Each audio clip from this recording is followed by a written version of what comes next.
Hi kids, this is Mrs. Gouloff, not center screen, over here. This is a picture that I promised you last time I read to you. This is my dog, Buddy, one of my two new adopted puppies, and he has a little bit of a smile in this one. He can smile even bigger. It is adorable. So, right in this one, he looks like a bobblehead doll, but trust me, he's proportioned. So I am going to read to you, starting with chapter 15. The last time that I read to you, we had met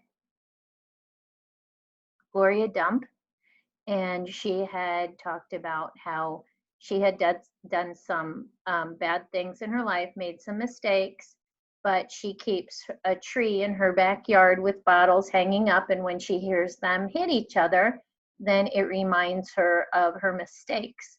And it doesn't really remind her of her mistakes to make her feel bad. It reminds her of the mistakes so that she remembers not to make those mistakes anymore. So nobody's perfect, so we need to learn from our mistakes. And that's how we learn anyway. We make a mistake and we learn. So today I'm going to read to you starting with chapter 15. I'm going to read chapters 15, 16, 17, and I'm going to stop at 18. I need to read at least 3 or 4 chapters every time I read in order for us to get to the end of the book by the time school ends. So let's get to it. Chapter 15. The Herman W. Block Library's air conditioning unit didn't work very good, and there was only one fan, and from the minute me and Winn Dixie got in the library, he hogged it all. He lay right in front of it and wagged his tail and let it blow his fur all around. Some of his fur was pretty loose and blew right off of him like a dandelion puff. I worried about him hogging the fan, and I worried about the fan blowing him bald. But Miss Franny said not to worry about either thing, that Winn Dixie could hog the fan if he wanted, and she had never in her life seen a dog made bald by a fan. Sometimes when Miss Franny was telling a story, she would have a fit. They were small fits, and they didn't last long. But what happened was she would forget what she was saying. She would just stop and start to shake like a little leaf. And when that happened, Winn Dixie would get up from the fan and sit right at Miss Franny Block's side. He would sit up tall, protecting her, and with his ears standing straight up on his head like soldiers. And when Miss Franny stopped shaking and started talking again, Winn Dixie would lick her hand and lie back down in front of the fan. Sounds to me like Miss Franny Block might have seizures. And seizures are a medical condition where a person shakes, and you need to keep them safe. They're not even aware that they're doing it. So let's see.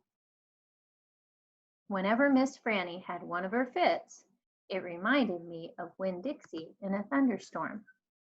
There were a lot of thunderstorms that summer, and I got real good at holding on to Winn Dixie whenever they came. I held on to him and comforted him and whispered to him and rocked him just the same way he tried to comfort Miss Franny when she had her fits. Only I held on to Winn Dixie for another reason too. I held on to him tight so he wouldn't run away. It all made me think about Gloria Dump. I wondered who comforted her when she heard those bottles knocking together, those ghosts chattering about the things she had done wrong. I wanted to comfort Gloria Dump, and I decided that the best way to do that would be to read her a book. What a great way. Read it to her loud enough to keep the ghosts away. And so I asked Miss Franny. I said, Miss Franny, I've got a grown-up friend whose eyes are going on her, and I would like to read her a book out loud. Do you have any suggestions? Suggestions, Miss Franny said. Yes, ma'am, I have suggestions. Of course, I have suggestions. How about Gone with the Wind? What's that about? I asked her. Why, said Miss Franny, It's a wonderful story about the Civil War." "The Civil War?" I said. "Do not tell me you have never heard of the Civil War." Miss Franny Black looked like she was going to faint. She waved her hand in front of her face. "I know about the Civil War," I told her.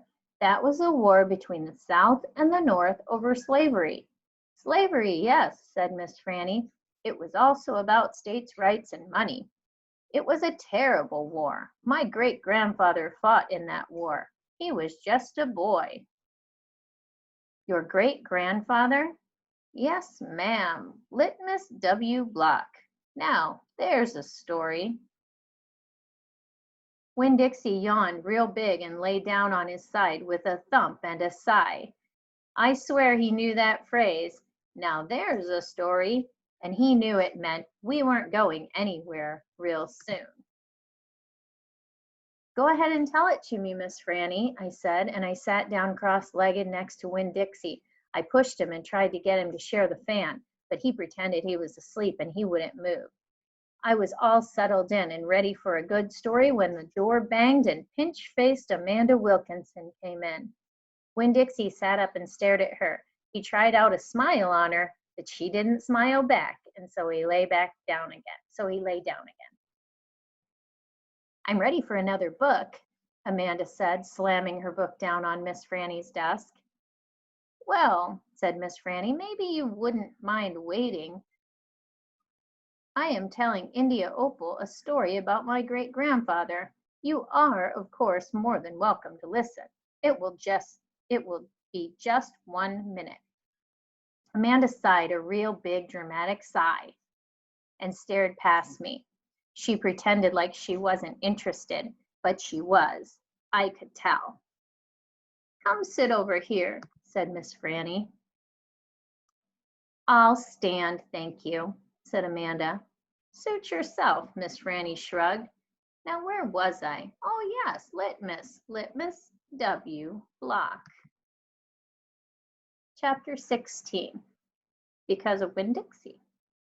Litmus W. Block was just a boy when the firing on Fort Sumter occurred, Miss Franny Black said as she started in on her story. "Fort Sumter?" I said. "It was the firing on Fort Sumter that started the war," said Amanda. "Okay," I said. I shrugged. "Well, Litmus was 14 years old. He was strong and big, but he was still just a boy. His daddy, Artley W. Block, had already enlisted, and Litmus told his mama that he could not stand by and let the South get beat, and so he went to fight too." Miss Franny looked around the library, and then she whispered, "Men and boys always want to fight. They are always looking for a reason to go to war. It is the saddest thing. They have this abiding notion that war is fun, and no history lesson will convince them differently. Anyways, Litmus went and enlisted. He lied about his age. Yes, ma'am. Like I said, he was a big boy, and the army took him. And Litmus went off to war just like that, left behind his mother and 3 sisters. He went off to be a hero, but he soon found out the truth." Miss Franny closed her eyes and shook her head. "What truth?" I asked her. "Why, that war is hell," Miss Franny said with her eyes still closed. "Pure hell." "Hell is a cuss word," said Amanda. I stole a look at her. Her face was pinched up even more than usual. "War," said Miss Franny with her eyes still closed, "should be a cuss word too." She shook her head and opened her eyes. She pointed at me and then she pointed at Amanda. Neither of you can imagine." "No, ma'am," Amanda and me said at exactly the same time. We looked real quick at each other and then back at Miss Franny. "You cannot imagine. Litmus was hungry all the time, and he was covered with all manner of vermin, fleas, and lice. And in the winter he was so cold he thought for sure he would freeze to death. And in the summer, why, there's nothing worse than war in the summertime. It stinks so. And the only thing that made Litmus forget that he was hungry and itchy and hot or cold was that he was getting shot at. And he got shot at quite a bit. And he was nothing more than a child. Did he get killed? I asked Miss Franny. Good grief, said Amanda. She rolled her eyes. Now, Opal, Miss Franny said, I wouldn't be standing in this room telling this story if he was killed. I wouldn't exist. No, ma'am. He had to live, but he was a changed man. Yes, ma'am. A changed man. He walked back home when the war was over. He walked from Virginia all the way back to Georgia. He didn't have a horse. Nobody had a horse except for the Yankees. He walked, and when he got home, there was no home there. Where was it? I asked. I didn't care if Amanda thought I was stupid. I wanted to know. Why, Miss Franny shouted so loud that Winn Dixie and Amanda Wilkinson and me all jumped. The Yankees burned it. Yes, ma'am, burned it to the ground. What about his sisters? Amanda asked. She moved around the desk and came and sat on the floor. She looked up at Miss Franny. What happened to them? Dead of typhoid fever. Oh, no, Amanda said in a real soft voice. And his mama? I whispered. Dead, too. And his father? Amanda asked. What happened to him? He died on the battlefield. Litmus was an orphan? I asked. Yes, ma'am, said Miss Franny. Litmus was an orphan. This is a sad story, I told Miss Franny. It sure is, said Amanda. I was amazed that she was agreeing with me about something. I'm not done yet, Miss Franny said. When Dixie started to snore and I nudged him with my foot to try to make him quit, I wanted to hear the rest of the story. It was important to me to hear how Litmus survived after losing everything he loved. Chapter 17. Well, Litmus came home from the war, said Miss Franny as she went on with her story, and found himself alone, and he sat down on what used to be the front step of his house, and he cried and cried. He cried just like a baby. He missed his mama, and he missed his daddy, and he missed his sisters, and he missed the boy he used to be. When he finally finished crying, he had the strangest sensation. He felt like he wanted something sweet. He wanted a piece of candy. He hadn't had a piece of candy in years, and it was right then that he made a decision. Yes, ma'am, Litmus W. Block figured the world was a sorry affair and that it had enough ugly things in it, and what he was going to do was concentrate on putting something sweet in it. He got up and started walking. He walked all the way to Florida, and the whole time he was walking, he was planning. Planning what? I asked. Why, planning the candy factory. Did he build it? I asked. Of course he did. It's still standing out on Fairville Road. That old building, said Amanda, that big spooky one? It is not spooky, said Miss Franny. It was the birthplace of the family fortune. It was there that my great-grandfather manufactured the Litmus lozenge, a candy that was famous the world over. I've never heard of it, said Amanda. Me neither, I said. Well, said Miss Franny, they aren't made any more. The world, it seems, lost its appetite for Litmus lozenges, but I still happen to have a few. She opened the top drawer of her desk. It was full of candy. She opened the drawer below that. It was full of candy, too. Miss Franny Block's whole desk was full of candy. Would you care for a Litmus lozenge? She asked Amanda and me. Yes, please, said Amanda. Sure, I said. Can Winn Dixie have one, too? I have never known a dog that cared for hard candy, said Miss Franny, but he is welcome to try one. Miss Franny gave Amanda one Litmus lozenge and me two. I unwrapped one and held it out to Winn Dixie. He sat up and sniffed it and wagged his tail and took the candy from between my fingers real gentle. He tried to chew on it, and when that didn't work, he just swallowed the whole thing in one big gulp. Then he wagged his tail at me and lay back down. I ate my litmus lozenge slow. It tasted good. It tasted like root beer and strawberry and something else I didn't have a name for, something that made me feel kind of sad. I looked over at Amanda. She was sucking on her candy and thinking hard. Do you like it? Miss Franny asked me. Yes, ma'am, I told her. What about you, Amanda? Do you like the litmus lozenge? Yes, ma'am, she said, but it makes me think of things I feel sad about. I wonder what in the world Amanda Wilkinson had to feel sad about. She wasn't new to town. She had a mama and a daddy. I had seen her with them in church.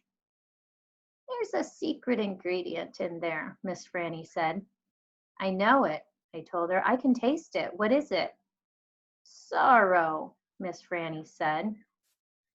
Not everybody can taste it. Children especially seem to have a hard time knowing it's there. Sorrow is another word for sadness.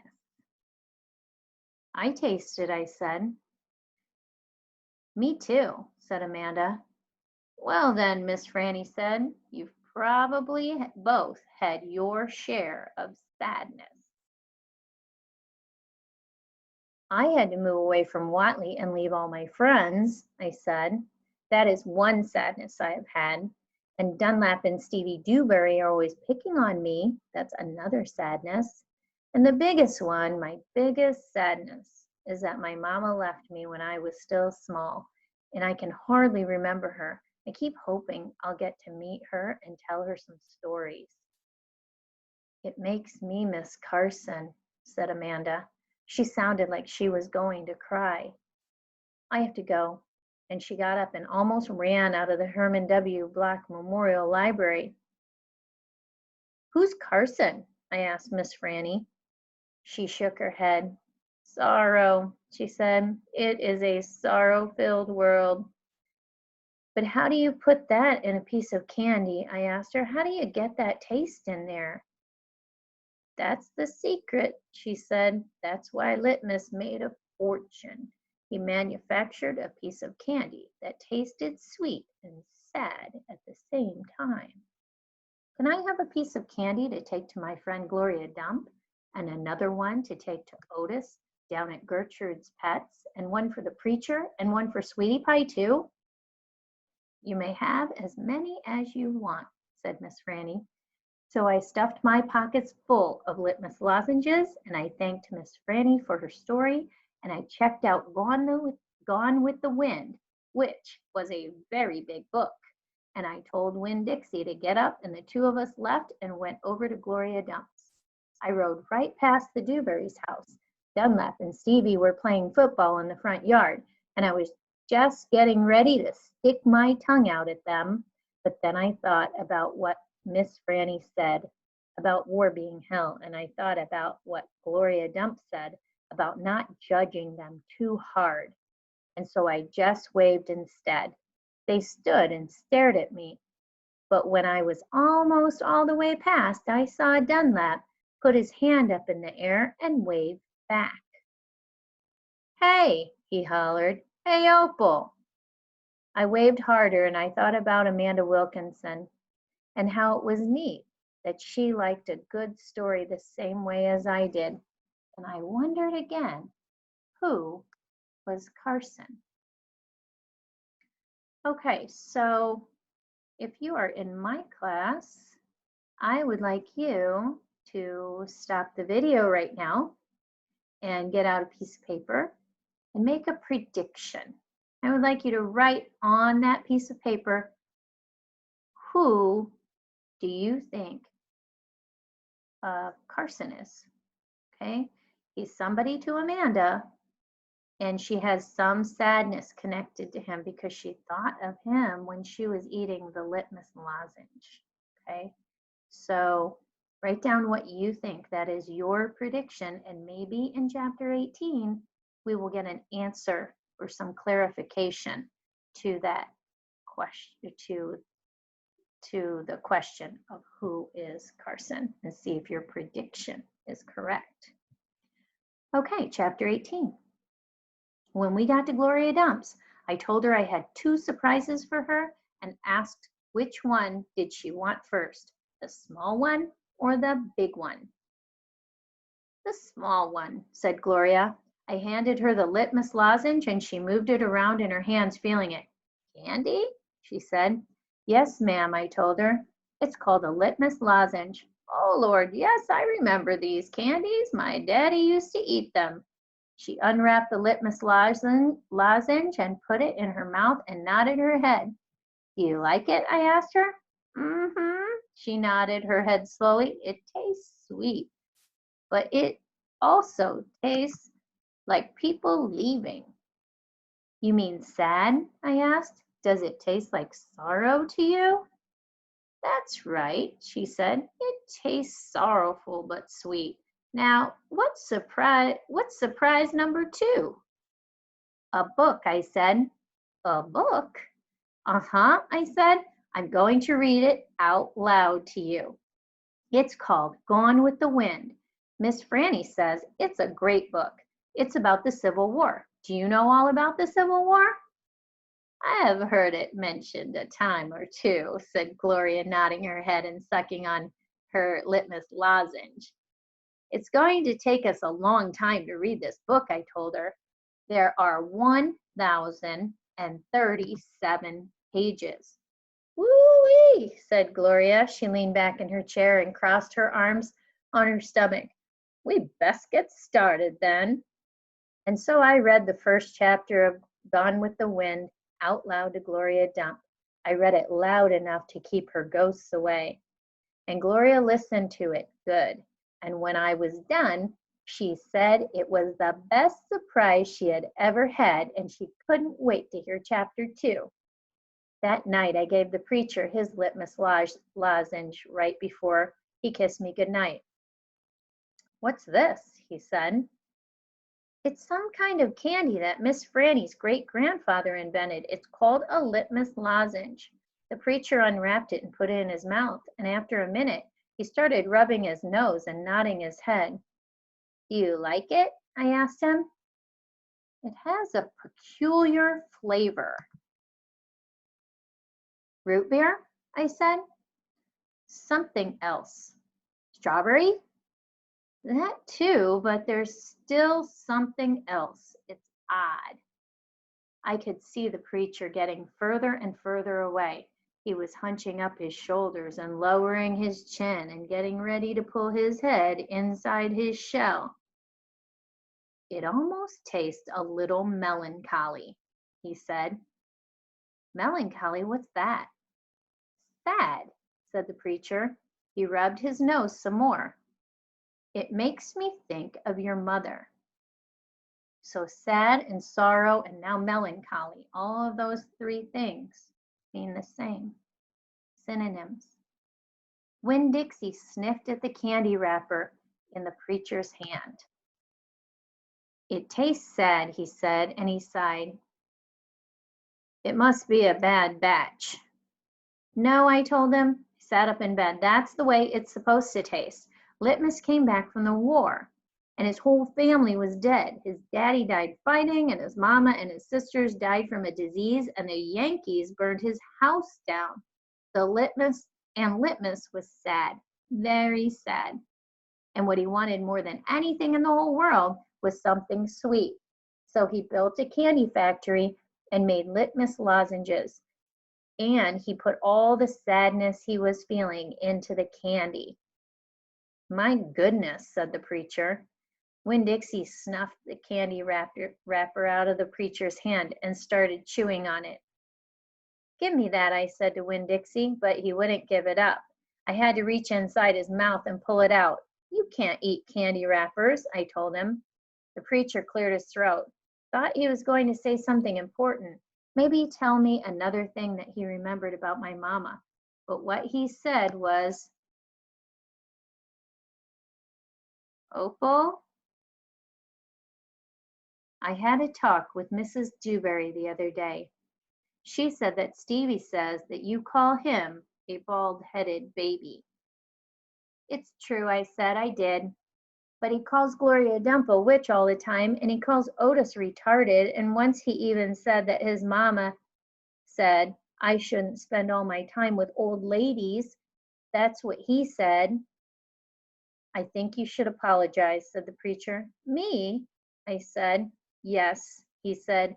You. You should tell Stevie you're sorry if you said anything that hurt his feelings. I'm sure he just wants to be your friend. I don't think so, I told him. I don't think he wants to be my friend. Some people have a strange way of going about making friends, he said. You apologize. Yes, sir, I said. Then I remembered Carson. Daddy, I said, do you know anything about Amanda Wilkinson? What kind of thing? Do you know something about her and somebody named Carson? Carson was her brother. He drowned last year. He's dead? Yes, said the preacher. His family is still suffering a great deal. How old was he? 5, said the preacher. He was only 5 years old. Daddy, I said, how could you not tell me about something like that? Other people's tragedies should not be the subject of idle conversation. There was no reason for me to tell you. It's just that I needed to know, I said, because it helps explain Amanda. No wonder she's so pinch-faced. What's that? Said the preacher. Nothing, I said. Good night, India Opal, the preacher said. He leaned over and kissed me, and I smelled the root beer and the strawberry and the sadness all mixed together on his breath. He patted Winn Dixie on the head and got up and turned off the light and closed the door. I didn't go to sleep right away. I lay there and thought how life was like a litmus lozenge, how the sweet and the sad were all mixed up together, and how hard it was to separate them out. It was confusing.